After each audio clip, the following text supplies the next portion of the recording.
La vigile matinale provient de l'œuvre de Monica Diaz, Méditation quotidienne au féminin. La méditation de ce matin, aujourd'hui, 19 août 2024, est tirée de Ecclésiaste 3, verset 12. J'en ai conclu qu'il n'y a rien de mieux pour les humains que d'éprouver de la joie et de bien vivre. Vivre mieux et plus longtemps, page 240. Des psychologues de l'Université de Caroline du Nord aux États-Unis ont mené une étude très révélatrice.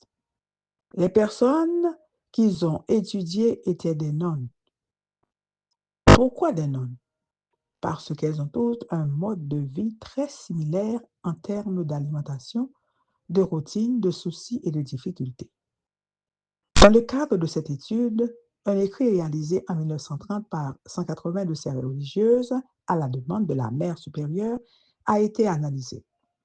Il s'agissait d'une esquisse biographique dans laquelle chacune d'elles devait exprimer les raisons pour lesquelles elle était entrée au couvent.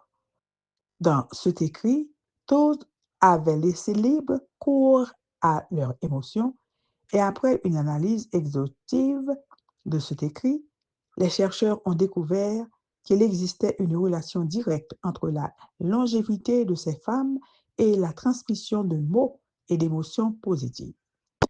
Les religieuses qui avaient utilisé des mots plus positifs et optimistes ont vécu en moyenne 7 à 9 ans de plus que celles qui avaient transmis des émotions essentiellement négatives ou peu enthousiastes. Par exemple, l'une des femmes ayant vécu le plus longtemps avait écrit « Ma vie a commencé quand Dieu m'a donné sa grâce qui a pour moi une valeur inestimable.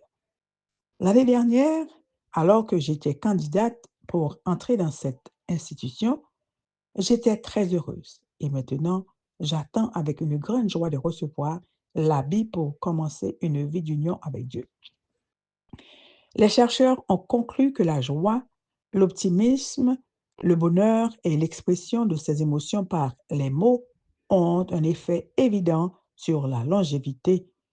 Ils prolongent la vie.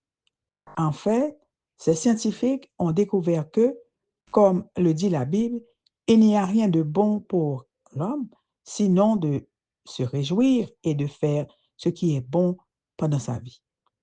Un cœur joyeux est un bon remède, mais un esprit abattu dessèche les os et ôte aussi des années de vie.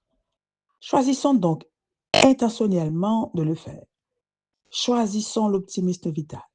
Choisissons d'exprimer en parole et en acte une vision joyeuse de la vie. L'impact se fera sentir non seulement en nous, mais tout autour de nous. Dans votre vie quotidienne, trouvez la joie même si vous rencontrez des défis, des problèmes et des difficultés. Comment y arriver? Martin Seligman nous dit, les personnes qui ont des objectifs plus grands que leur propre vie sont plus heureuses malgré les problèmes. Que diriez-vous d'avoir pour objectif d'honorer Dieu par votre optimisme? Amen, amen, amen. Vivre mieux et plus longtemps. Que Dieu vous bénisse. Bonne journée.